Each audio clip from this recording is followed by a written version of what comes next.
I just finished reading Dostoevsky's The Brothers Karamazov for the first time, and let me tell you what, this is the best book I have ever read after sitting on it for a couple weeks now. Having read this book and just thinking about it, can't really get over it. It is so good. There's so many good things about it, and I want to kind of dive into it in a little bit of a review here. First off, let me just tell you, I bought this book like 3 years ago, and it's just been sitting on one of my shelves for the longest time. I finally decided to pick it up this December, and I just finished reading, I don't know, it took me like a month to read, so sometime in January. And this was honestly a book that was hard to put down. Initially, I was actually really intimidated by it because it is quite a thick book, but after reading it, like, I thought it was much more digestible, kind of natural than even like Crime and Punishment. I would like to spend a little bit of time talking about the main themes and some of the characters I really enjoyed while reading this book. I really liked the structure of this book, and what I mean by the structure of it is it's kind of unorthodox. It follows like three main characters, the brothers, and each one gets a lot of time on their own that we follow. So, for example, there's periods of the book where it's like just 150 pages of straight Alyosha, and you're following him and his interactions. And then after that, it's like 100 pages of Ivan. And then after that, it's Dmitri. I found myself relating with each character in a different way, and this book is long enough so that each amount of time spent with each character feels adequate. So another thing that's kind of interesting is it follows the three main characters, the three brothers, yet none of them are actually really ever in the same place at the same time. There is one scene at the beginning where they are all in the same place, and then at the end, very briefly, in the courtroom scene. But other than that, it's pretty much they're all, kind of doing their own thing, besides some interactions between like two of the brothers throughout the book. That happens quite often, but never all three. Another thing about the structure of this book, the way it's written, is it's kind of non-linear. So there's a lot of time skips, time jumps, flashbacks. You kind of have to catch up. I think it's broken up into books, and some of the books start off with like, a whole new character halfway through the book already, and there's a new character introduced, and you kind of have to figure out where you are in the story. I mean, I found it a challenge, but I also appreciated how it all kind of connected at the end with all like the, different subplots coming together. Next thing I want to talk about, and I've kind of already talked about it, was the characters. The characters in this book are what make it. There's a huge cast of characters, but each character you can learn something from, and they're all unique in their own way. Now, obviously, I'm not going to go over every single character in this book because I don't want to make this a several hour-long video, and also I don't think I've studied the book enough to really have a grasp on all of the characters. So what I'll do is I'll just focus on some of the characters that I think that Dostoevsky utilized to get his thoughts across to the reader.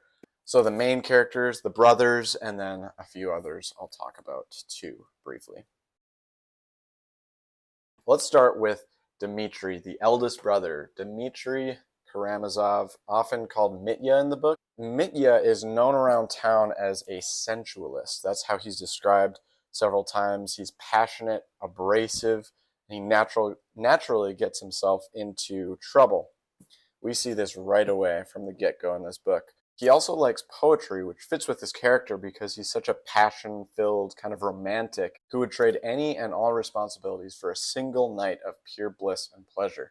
So one of the things I love about Dmitri in this book is he's also described as being a nobleman, or like somebody who is almost honorable, which seems completely the opposite of what he was described as earlier by me, which is this passionate, abrasive sensualist. The reason why I like him so much and why he's probably called a nobleman in this book is because he really does genuinely have good intentions to be a good man with morals and ideals and to live them out in his life. However, he does not do that. But this is what's so interesting about Dmitri is he's well aware of that. At one point in the story, he is confessing to some officers who are interrogating him about a possible crime that he is entangled in. And in his recounting of the story to the officers, he spares hardly any details. In fact, there's one crime that he does commit, and he thinks it's actually much more severe than what actually happened. He thinks he murdered somebody when he actually just knocked him out. He is like fully guilt-ridden and is ready to repent and turn himself in. And this shows his honesty, his guilt, and as ironic as it might sound, his nobility. And this is probably why he's my favorite character next to Alyosha, is because I can relate so hardcore to him. Whenever I was reading Dimitri's character, I couldn't help but think about Romans 7, how Paul is describing his struggle between giving in to the fleshly desires, but also wanting to live a good moral Christian life. That is who Dimitri is. That is who Dimitri embodies, is that struggle.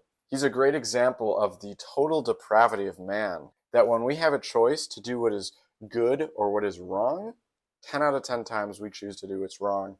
And that is exactly who Dimitri is. Okay, next up is Ivan.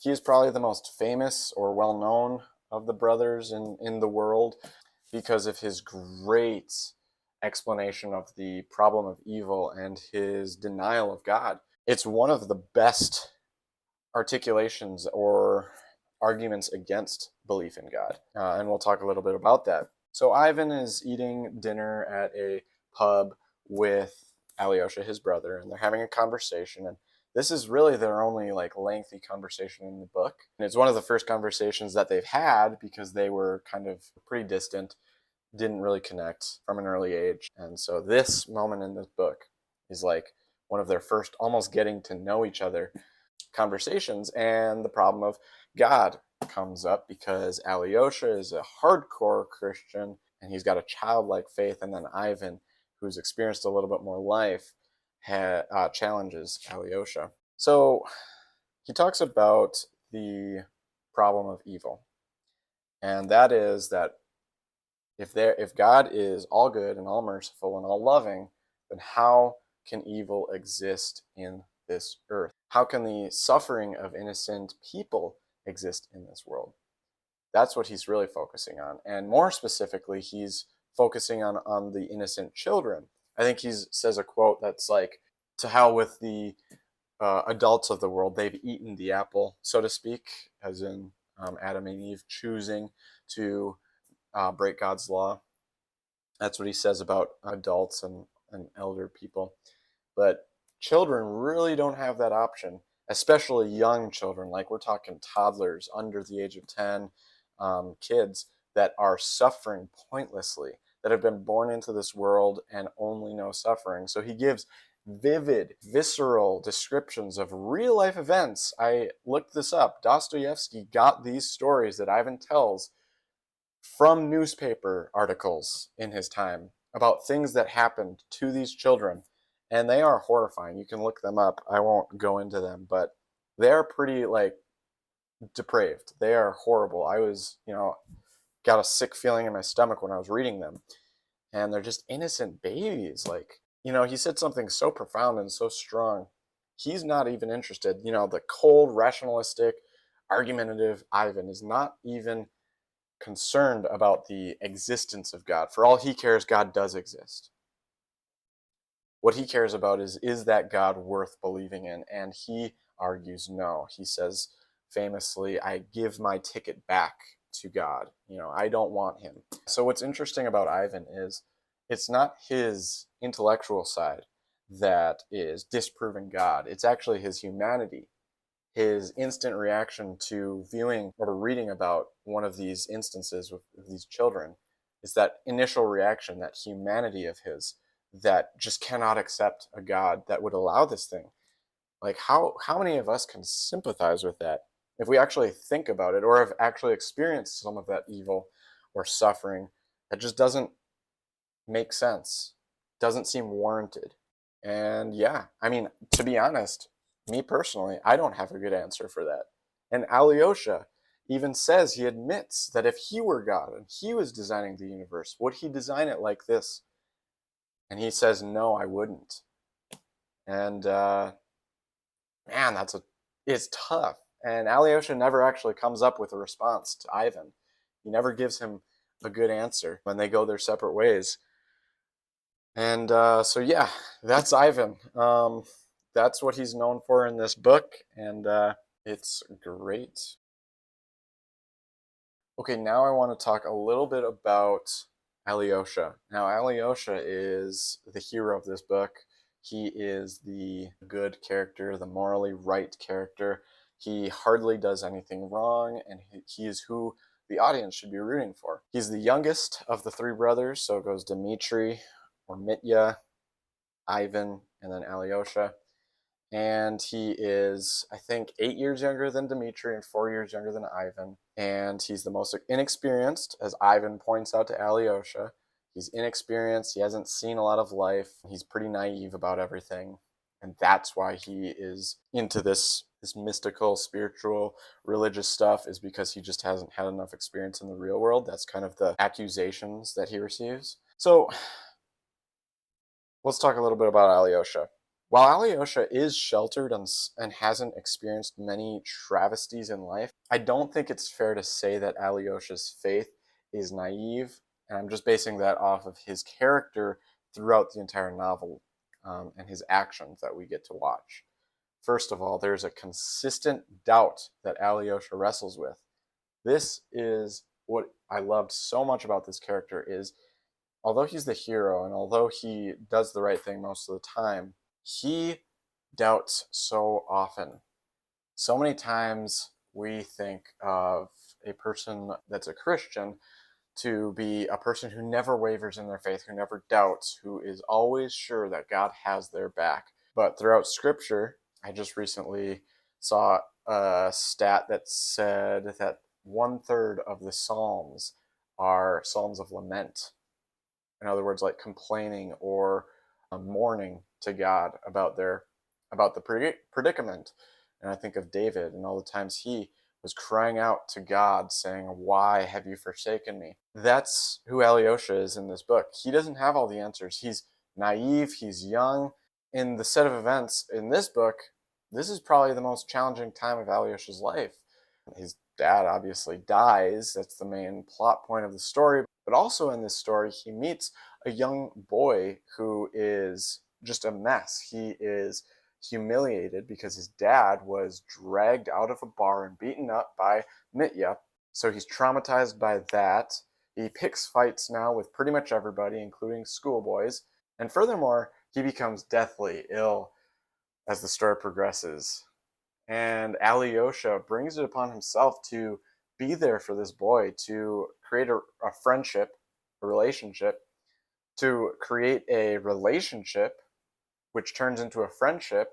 And man, that was like the most moving part of the story for me, was Alyosha's kindness to people that he just acquainted himself with. And that was the thing that really moved me in this story. And this is why Alyosha is the best character in this book, is he basically stumbles upon this little boy when he's walking through the town. He basically walks into a little scuffle between him and some schoolboys. He could have just kept walking.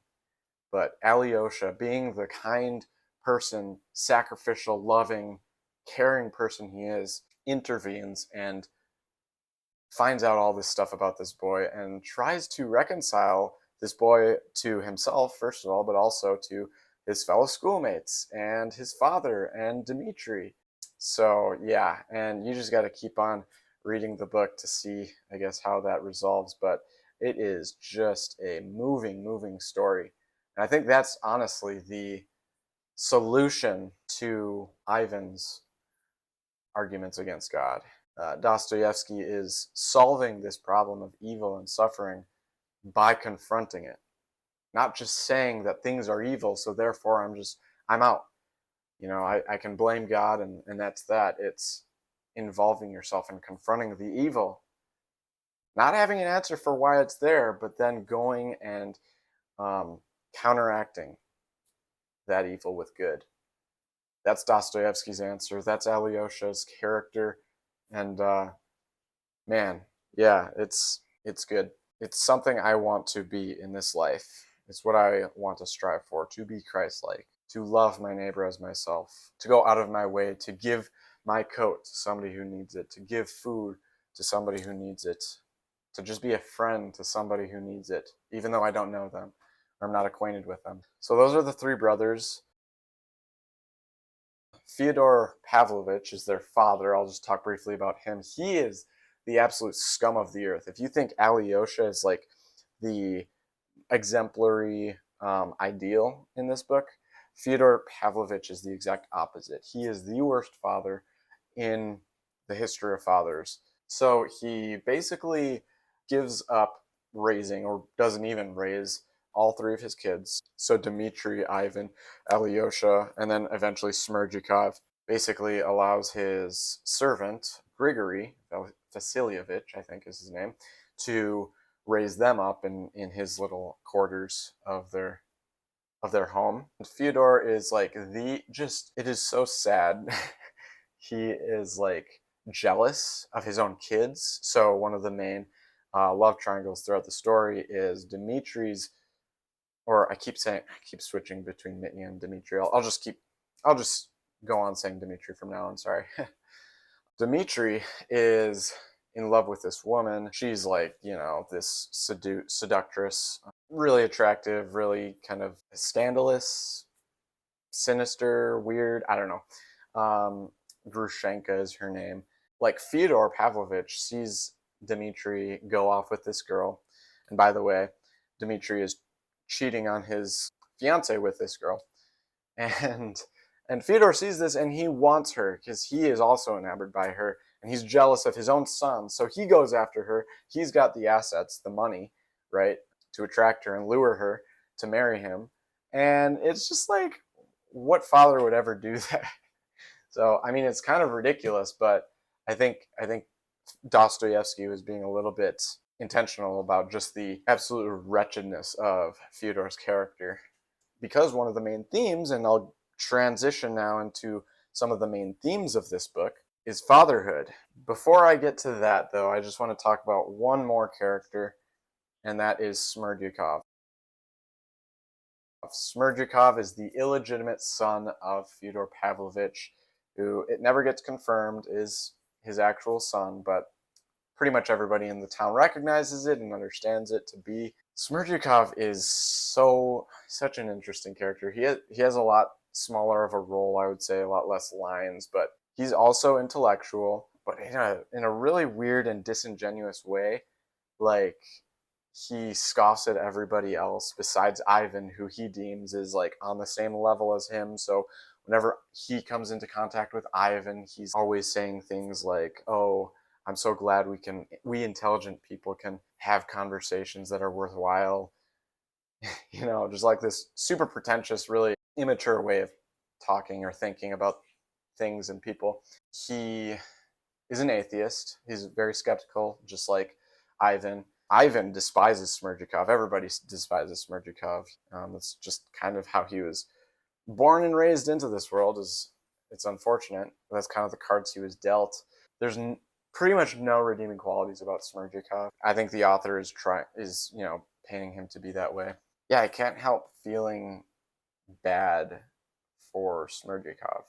The thing I take away from Smerdyakov is just this like result of what we'll get to in a little bit of poor fatherhood or lack thereof. It's like he was basically destined for this horrible life and there's nothing he can do about it. So in that sense, I pity him. So he's kind of a key pivotal character in this story. Okay, so now I want to talk about some of the main themes I drew from this book. So Dostoevsky has a lot of interesting things to say about fatherhood in this story. He asks questions like, what does it mean to be a father? And is being a biological father enough to be called father by a son or offspring? There are many figures in this novel who are father figures, and I'd like to compare a couple of them. Fyodor Pavlovich, Grigory Vasilievich, who is the manservant to Fyodor, who takes up the three kids, and Smerdyakov, and then there's the elder Zosima. So Fyodor Pavlovich, he's the scum of the earth. We kind of already went over him. he is only a father to the brothers in the biological sense. That's kind of what I was saying when I said that Dostoevsky probably intentionally made Fyodor Pavlovich have zero redeeming qualities, is because he was trying to make this point. Fyodor Pavlovich is only a father in the biological sense because he consummated with, well, it was actually two women who bore the three sons. Okay, then there's Grigory. Grigory is also plays a very small role, but there's a couple quotes in the story of like Dmitri, I think, that recognizes and honors Grigory for taking him up, and I think he at one point calls him his true father, who took him in and raised him. And Grigory, I think, if I'm remembering correctly, in the beginning of the book, is described as somebody who really likes children. And then there's Zosima, who is the elder to Alyosha at the monastery. And Zosima only is in Alyosha's life for a year, but pretty much every day while Alyosha is in the monastery, he's spending with Zosima. And there's a whole segment in the middle of the book where it's like a biography written by Alyosha about Zosima. And you see all of the philosophies and all of the teaching that clearly, because Alyosha's writing it, he took from Zosima. And you just don't get that from any other father figure for Alyosha. Like, Zosima was a true father in that respect to Alyosha. And Alyosha, a lot of Alyosha's morals and his wisdom throughout the book, it can be accredited to Zosima. Okay, so how does this all culminate in the book where this topic of fatherhood is discussed? Without spoiling it too much, the end scene is a courtroom drama type thing, and the defense attorney for Dmitri is giving his final speech, and he spends a good amount of time talking about fatherhood because, in defense for Dmitri, he argues that Fyodor Pavlovich had everything coming to him, the events that take place in this book. He had everything coming to him because he was not a father to Dmitri at all. There's this great quote from Fetyukovich, who's the defense attorney. He says, "He who begets is not yet a father. A father is he who begets and proves worthy of it." Now, with that definition, I mean, the begetting is still in there. But if we're just comparing these three people, like Zosima and Grigory are far more father figures than Fyodor Pavlovich is. So I thought that was a great theme, and I'm sure I'll take a lot more from it when I become a father, and I'll heed those warnings. So now we get to pretty much the main theme of this book. This is what it's remembered for. It's the problem of evil, and more narrowly, the problem of innocent children suffering. Just a little bit of context for this. During the time of this writing, or right before it, I think, Dostoevsky had a son named Alyosha, and he died at 3 from a seizure. There you have it, innocent child suffering.